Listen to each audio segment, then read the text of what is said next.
اس میں بہت ساری چیزوں کا تذکرہ کر دیا گیا ہے، اور بھی قرآن مجید کی بے شمار صورتیں ہیں، آپ ان کو دیکھ لیں، اس پر غور کر لیں۔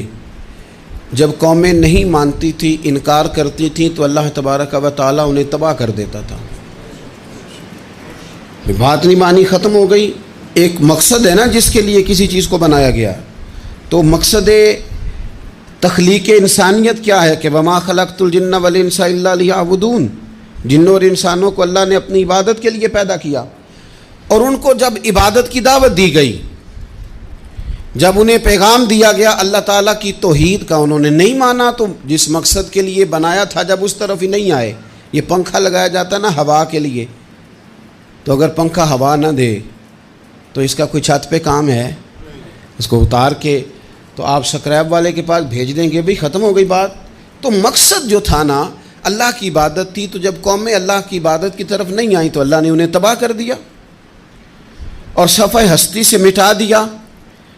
اللہ تعالیٰ کے پیارے محبوب علیہ السلام نے کفار مکہ کو، قریش کو، عالم عرب کو، عالم انسانیت کو دعوت دی، وداعیا الی اللہ باذنہ وسراجا منیرا۔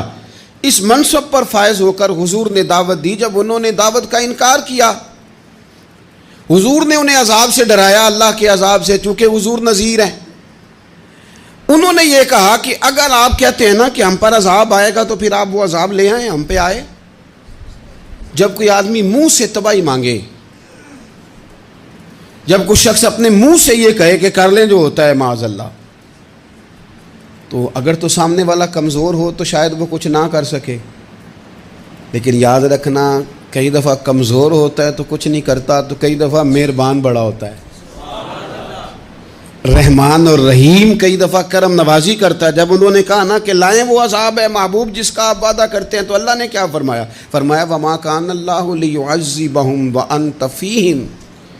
محبوب رب کی یہ شان ہی نہیں کہ انہیں عذاب دے، کیوں؟ اس لیے کہ آپ ان کے درمیان موجود ہیں۔ اے محبوب علیہ السلام، اللہ کی یہ شان نہیں کہ انہیں عذاب دے اس حال میں کہ آپ ان کے درمیان موجود ہیں۔ آپ میری بات کو سمجھیں گے، غور کریں گے کہ کافروں کے درمیان اگر حضور موجود ہوں تو عذاب نہیں آتا، تو قیامت میں جب حضور مومنوں کے بیچ موجود ہوں گے، مجھے کہہ لینے دو نا کہ اساں جہاں گناہیاں دا جدوں اعمال نامہ پھرول ہوئے، پھر ذرے ذرے نے سامنے آ جانا ہے، جو جو منہ تھی بولیا بول ہوئے، اساں بھی کول حضور دے بیٹھ رہنا ہے، لکھ عمل ترکڑی تول ہوئے، او دے کولوں بھی رب نے حساب لینا ہے جیڑا بیٹھا ہی محمد دے کول ہو صلی اللہ تعالی علیہ وسلم، او دے کولوں بھی رب نے حساب لینا ہے جیڑا بیٹھا ہی محمد دے کول ہوئے، جس کو کہتے ہیں قیامت حشر، جس کا نام ہے، جس کو کہتے ہیں قیامت حشر، جس کا نام ہے۔ تیرے دیوانوں کے لیے وہ دن تو جشن عام ہے، زیارت ہوگی نا حضور کی، تیرے دیوانوں کے لیے وہ دن تو جشن۔ اور ایک شاعر نے اور بات کھول دی، کہنے لگا ہر نظر کانپ اٹھے گی محشر کے دن، خوف سے ہر کلیجہ دہل جائے گا۔ اچھا جی پھر کیا ہوگا؟ ہر نظر کانپ اٹھے گی محشر کے دن، آنکھیں پھڑ پھڑائیں گی، کانپیں گی اور کلیجے پھٹیں گے۔ منظر ہی ایسا ہوگا، انسان اپنے پسینے میں ڈبکیاں کھا رہا ہے، حساب کا وقت آ گیا ہے اور سورج سوا نیزے پہ ہے، زمین دہک رہی ہے، تو کہنے لگے ہر نظر کانپ اٹھے گی محشر کے دن، خوف سے ہر کلیجہ دہل جائے گا، پھر اوڑھ کر کالی کملی وہ آ جائیں گے، پھر اوڑھ کر کالی کملی وہ آ جائیں گے، پھر اوڑھ کر کالی کملی وہ آ جائیں گے، ہر نظر کانپ اٹھے گی محشر کے دن، خوف سے ہر کلیجہ دہل جائے گا، پھر اوڑھ کر کالی کملی وہ آ جائیں گے، سارے محشر کا نقشہ بدل جائے گا۔ میرے عزیز، حضور کے بغیر گزارا، نبی کریم کے بغیر کوئی چارہ، ہمارا کوئی سہارا ہی نہیں حضور کے بغیر، ہم کدھر جائیں سوائے محبوب کے۔ اس لیے نا صحابہ اس بات پر مطلع ہو گئے تھے، وہ نا بڑی بڑی دھیمی دھیمی باتیں پوچھتے رہتے تھے، اطلاع مل گئی تھی نا کہ اصل کرنا کیا ہے۔ تو جو رازدار لوگ ہوتے ہیں نا وہ پھر دھیمے دھیمے راز کی باتیں کرتے ہیں. حضرت انس بن مالک حضور کے خادم تھے. اماں نے دے دیا تھا حضور کی بارگاہ میں. کہتے ہیں میں 10 سال مدینے میں حضور کی نوکری کرتا رہا, تو قریب سے دیکھا تھا نا سارا کچھ. بہت ساری احادیث ان سے مروی ہیں, بڑی چیزوں کو دیکھا تھا. تو ہم سیانے ہو گئے, باتیں سمجھ گئے, قریب رہنے والے لوگ. تو قربان پچھانن والے ہیں, تو گل جان گئے گل کھول دے نہیں. تو قریب پہنچ گئے تھے نا, تو سمجھ آ گئی تھی بات کی. تو ترمذی میں موجود ہے, ایک دن حضور سے پوچھتے ہیں یا رسول اللہ قیامت والے دن آپ کو کہاں تلاش کروں. یعنی حضور علیہ السلام سے پوچھتے ہیں حضور میں نا قیامت والے دن, بھئی بات تو یہ نا کہ اعمال ٹھیک کیے جائیں, معاملات پر توجہ دی جائے, عبادات کا خیال کیا جائے, جو ہمارے ذمہ ڈیوٹیاں ہیں وہ پوری کی جائیں. تو وہ کہتے ہیں حضور وہ قیامت والے دن کہاں تلاش کروں. تو حضور نے بھی نہیں فرمایا کہ تو اعمال ٹھیک کر, مجھے ڈھونڈنے کی کیا ضرورت ہے, کہاں ڈھونڈوں. تو حضور فرمانے لگے مسکرا کے فرمانے لگے, چونکہ قربان پچھانن والے ہیں تو اے گل جان گئے گل کھول دے نہیں. حضور علیہ السلام سے کہا یا رسول اللہ میں نہ قیامت والے دن کہاں تلاش کروں. تو حضور فرمانے لگے حوض کوثر پہ. یا رسول اللہ وہاں کیا ہوگا. تو فرمایا امت پیاسی آئے گی تو میں جام بھر بھر کے پلاؤں گا, میں جام بھر بھر کے پلاؤں گا. ایسا کی تیری خیر تیرے میں کدے کی خیر, ایسی پلا کہ جس کا نشہ عمر بھر رہے. اور ایک نے کہا تھا کہ طیبہ سے منگائی جاتی ہے, سینوں میں رچائی جاتی ہے, توحید کی میں پیالوں سے نہیں نظروں سے پلائی جاتی. حضور صلی اللہ علیہ وسلم نے فرمایا حوض کوثر پہ بھی جام پلائیں گے. سیانے بڑے تھے حضرت انس, اور بھلا ہمارا کر رہے تھے. یہ حضور سے پوچھ کے نا تو ہمیں ایڈریس بتا رہے ہیں, کیونکہ حدیث روایت کر دی نا تو ہمیں ایڈریس سمجھا دیے, پتے بتا دیے کہاں پہنچنا ہے, ساری جگہ سمجھا دی. چلیں جدید دور آ گیا ہے, انہوں نے لوکیشن بتا دی کہاں کر کے نا کس جگہ جا کے سٹاپ کرنا ہے کام. یا رسول اللہ وہاں ملاقات نہ ہوئی تو حضور نے فرمایا پھر پل صراط پہ آنا. یا رسول اللہ وہاں کیا ہوگا. فرمایا امت گزر رہی ہوگی اور میں دعائیں مانگ رہا ہوں گا, رب سلم امتی رب سلم امتی, یا اللہ میری امت کو سلامتی سے گزار دے. تو وہاں آ جانا, میں دعائیں وہاں مل جاؤں گا. قربان جائیں. فاضل بریلوی بول پڑے, کہنے لگے خدا کی رضا چاہتے ہیں دو عالم, خدا چاہتا ہے رضائے محمد. اجابت کا جوڑا عنایت کا سہرا, دلہن بن کے نکلی دعائے محمد. اجابت نے جھک کر گلے سے لگایا بڑی ناز سے جب دعائے محمد. رضا اب پل سے وجد کرتے گزریے کہ ہے رب سلم دعائے محمد صلی اللہ علیہ. تو عرض کی یا رسول اللہ وہاں ملاقات نہ ہوئی. تو میں نے کہا وہ ہمیں لوکیشن سمجھا رہے تھے, انہیں تو پتا تھا پہلے ہی. ایک قربان پچھانن والے ہیں, تو ایک گل جان گئے گل کھول دے نہیں. تو وہاں نہ ملاقات ہوئی تو حضور نے فرمایا پھر میزان عمل پہ آنا. یا رسول اللہ وہاں کیا ہوگا. فرمایا امت کے عمل تول رہے ہوں گے اور میں ان کے لیے دعائیں کر رہا ہوں گا. میں نہیں جا سکا کبھی بچوں کے ساتھ پیپر دلوانے, استاد کو اجازت نہیں دیتے, کہتے ایک ایگزامینر اور آئے گا کوئی, جس نے پڑھایا ہو اسے اجازت نہیں کہ تو جا. ابا جی کو اجازت نہیں ہوتی کہ وہ ایگزامینیشن ہال میں جائے, وہاں تو کوئی اور لوگ آتے ہیں. یہ بھی عجیب سبق ہے نا کائنات کا کہ سارے تعلیم و تربیت کے اسباق بھی حضور پڑھائیں, رنگ بھی سارا حضور ہی بتائیں, اور قبر کے سوالات بھی سارے ہمیں حضور بتا دیں, اور جب پیپر ہونے لگے تو سرانے بھی کھڑے ہو جائیں. تو پھر کہہ لینا ایک دفعہ پھر کہ وہ دے کولوں کی رب نے حساب لینا, جیڑا بیٹھا ہی محمد دے کول, وہ دے کولوں کی رب نے حساب لینا. میرے عزیز ہمارا گزارا نہیں حضور کے بغیر. لوگ اصل میں نا ہمارا مسئلہ نہیں سمجھتے, ہمارا مسئلہ کچھ اور ہے. لوگ ہمیں نا بلا وجہ پریشان کرتے ہیں, کبھی جھنڈے سے, کبھی ڈنڈے سے, کبھی جھنڈی سے, کبھی کسی شے سے, کبھی کسی شے سے. کبھی کہتے ہیں وہ نعت اونچی پڑھ لی, کبھی کہتے ہیں سلام اونچا پڑھ لیا, کبھی کہتے ہیں وہ جھنڈیاں لگا دیں. میں نے کہا آپ کی بات بھی ٹھیک ہے, پر ہمارا مسئلہ تو سمجھو نا, ہمارا گزارا نہیں نا بھائی.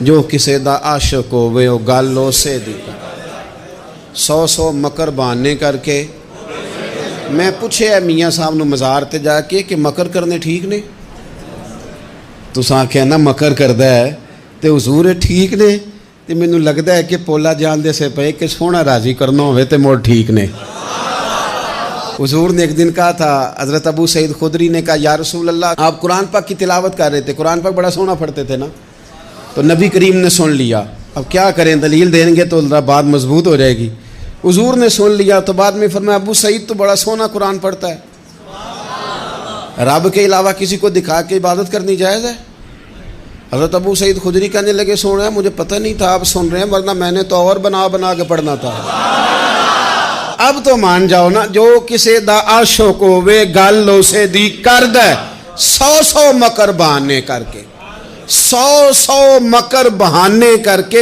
او دہی مرنے مرد ہے میرے عزیز ہماری مجبوری ہے لوگ اس بات کو سمجھتے نہیں ہماری مجبوری ہے حضور کا میلاد ضروری ہے لوگ سمجھتے نہیں بات کو اس لیے بلا وجہ رٹا ڈال کے بیٹھتے ہیں بھئی ہم نے تو کوئی رٹا ڈالنا نہیں نہ سیاست کا نہ دولت کا نہ اقتدار کا نہ کسی اور چیز کا سیاست دے جھگڑے اساں چھوڑ دیتے اتنے محبت دا جھگڑا ہے یہ چھڑا کوئی نہیں سکتا تو میرے عزیز ہمارا حضور کے بغیر گزارا اور نبی پاک علیہ السلام کے بارے میں رب فرماتا ہے وَلَسَوْفَ يُعْطِيكَ رَبُّكَ فَتَرْضَىٰ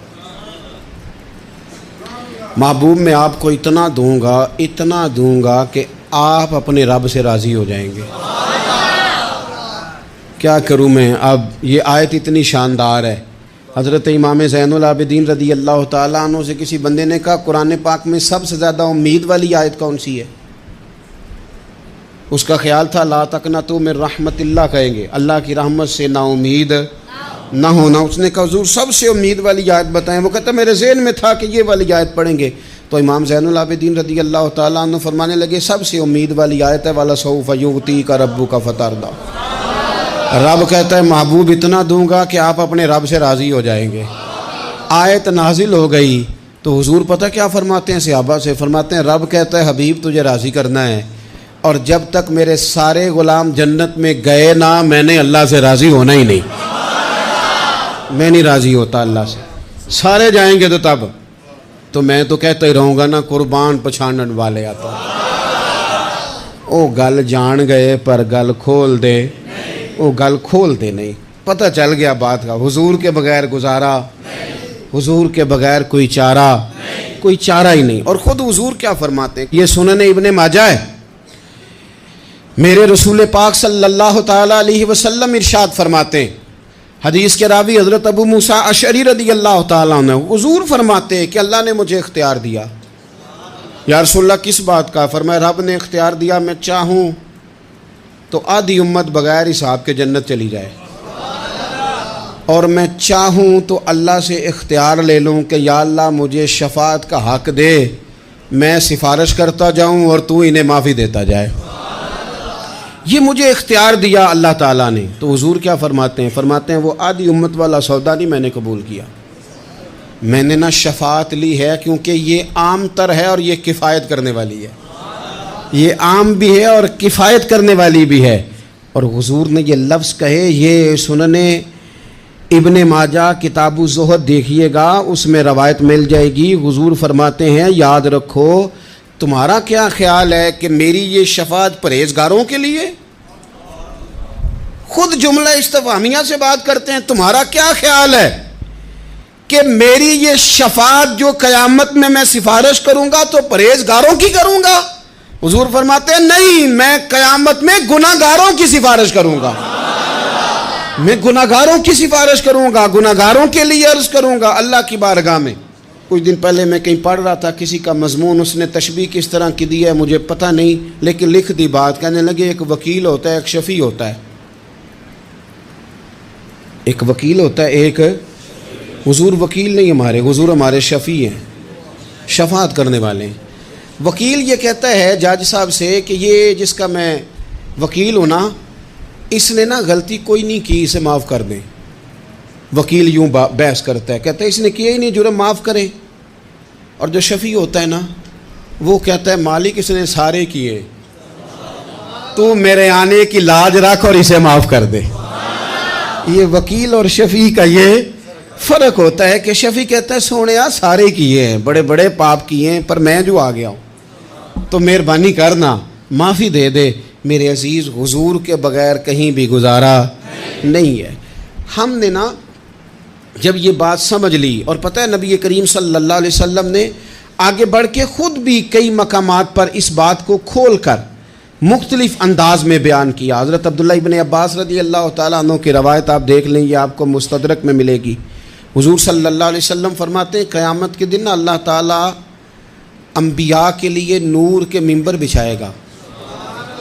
ہر نبی ممبر پہ بیٹھ جائے گا, ہر پیغمبر علیہ السلام اپنے ممبر پہ جلوہ فروز ہو جائیں گے, ہر پیغمبر. لیکن حضور فرماتے ہیں میرا ممبر خالی ہوگا. یا رسول اللہ صلی اللہ تعالیٰ علیہ وسلم آپ کا ممبر کیوں خالی ہوگا؟ حضور فرماتے ہیں میں ممبر چھوڑ کے رب کی بارگاہ میں کھڑا ہو جاؤں گا, اور اس ڈر سے کھڑا ہو جاؤں گا کہیں ایسا نہ ہو کہ میں جنت میں چلا جاؤں اور میری امت رہ جائے. میں اپنی امت کی سفارش کروں گا, رب میری امت کی سفارش قبول کرے گا. فرماتے ہیں میں اتنی سفارش کروں گا کہ جہنم کا دروغہ مجھ سے کہے گا کہ محبوب کمال ہو گئی, آپ نے تو اپنا کوئی غلام دوزخ میں رہنے نہیں دیا, سارے آپ نے نکال دیے. کسی شاعر نے بڑی خوب بات کی تھی, اس نے کہا تھا کہ یاد رکھو قیامت کا جو دن ہے نا, یہ قیامت کا دن دراصل ہمارا وقت ہوگا خاص. جب ہم نبی پاک صلی اللہ علیہ وسلم کی بارگاہ میں جائیں گے تو ہمیں سمجھ آ جائے گی کہ دنیا میں ہم نے کئی دوستیاں لگائی تھیں پر جھوٹی لگا بیٹھے. ایک دوستی سچی ہے جو مدینے والے کی ہے, وہ کہتے ہیں محمد بوٹیا جھوٹا ہی جاگ سارا. یہ سچیاں مدینے والے دیاں یاریاں, سچیاں مدینے والے دیاں. تو نبی پاک صلی اللہ علیہ وسلم کے بغیر نہ دنیا میں گزارا ہے, نہ قبر میں گزارا ہے, نہ آخرت میں گزارا ہے. اب ایک سبق ہے, وہ سبق بھی آپ نے ضرور یاد کرنا ہے. جس شخصیت کے بغیر ہمارا گزارا نہیں, نہ قبر میں, نہ حشر میں, نہ پل صراط پہ, نہ میزان عمل میں, نہ حوض کوثر پہ, تو ہمارا ان کے بغیر دنیا داری میں گزارا کیسے ہو جاتا ہے؟ ہمارا تجارت بھی حضور سے سیکھیں, گھرداری بھی حضور سے سیکھیں, شادی بیاہ کے طریقے بھی حضور سے سیکھیں. جب گزارا نہیں حضور کے بغیر تو پھر زندگی کے سارے سلیقے حضور سے سیکھیں. پھر ادھر ادھر جانے کی ضرورت ہے. حضور کی سیرت کو پڑھیں, سوانے کو پڑھیں, حیات مبارکہ کا مطالعہ کریں. یہ جو ہم میلاد کا جلوس لے کے نکلتے ہیں نا, جب ہم نے نا بہت ساری چیزوں کو سطحی سا سمجھ لیتے ہیں معاذ اللہ بعض اوقات. یہ جب ہم میدان میں نکلتے ہیں نا, میلاد کے جلوس میں حضور کے نام کا نعرہ لگاتے ہیں, تو ہم نا للکارتے ہیں اس نظام کو جو نظام حضور سے پہلے تھا. امیر غریب کی تقسیم تھی, ذات برادری کی تقسیم تھی, چھوٹے بڑے کی تقسیم تھی, گورے کالے کی تقسیم تھی. ہم جب میدان میں نکل کے نعرہ لگاتے ہیں تو ہم اس نظام کو للکارتے ہیں. ہم کہتے ہیں وہ نظام نہیں چلے گا, اب حضور کا میلاد ہو گیا ہے. اب نظام وہ ہے کہ جس پلیٹ میں ابو بکر صدیق کھانا کھائیں گے اسی میں بلال حبشی بھی کھائیں گے. اب نظام وہ ہے کہ اگر غریب آدمی جرم کرے گا تو سزا ملے گی, تو اگر گورنر کا بیٹا جرم کرے گا تو سزا اسے بھی ملے گی. اب حضور کا نظام آ گیا, ہم اس نظام کی طرف بڑھتے ہیں. اپنے آپ کو حضور کے قدموں کی طرف مائل کریں. میلاد صرف 1 سے 12 ربیع الاول تک نہیں, میلاد سارا سال ہے, ذکر میلاد سارا سال ہے, میلاد کی محفل سارا. اور میلاد صرف مسجد میں نہیں, گھر میں بھی ذکر میلاد, دکان میں بھی ذکر میلاد. ذکر میلاد سے مراد حضور کی تعریفیں, نبی پاک کی شانیں, حضور کی باتیں. آ میرے دل آمنہ کے لال کی باتیں کریں, چہرہ والشمس کے اجلال کی باتیں کریں. اپنی طبیعتیں حضور کے ساتھ لگائیں, اپنے آپ کو حضور کے قدموں سے وابستہ کریں اور عشق کریں نبی پاک سے.